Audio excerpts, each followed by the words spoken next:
Donc j'ai créé une société, et puis je savais très bien que ce que j'avais vu à l'intérieur des générateurs, on pouvait transformer les matières organiques, donc le CO2. Et à un moment donné, on m'a demandé, vous savez que la nuit, l'électricité est négative, hein, donc c'était intéressant, le coût de l'électricité. Donc c'était intéressant de faire de l'hydrogène pendant la nuit.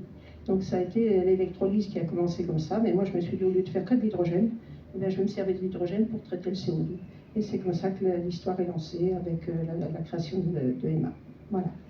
Alors EMA, c'est une équipe, c'est vous bien sûr, Oui. ce parcours-là, et également une équipe. Pouvez-vous nous donner un petit peu les différents profils qu'on retrouve chez EMA?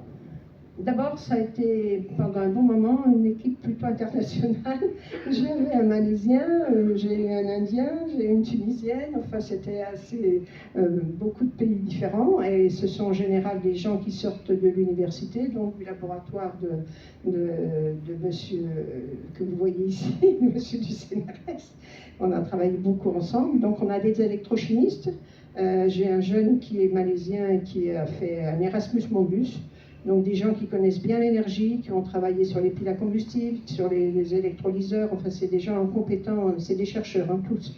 J'ai aussi un autre docteur qui a travaillé sur la nanoélectrochimie, c'est tout en général.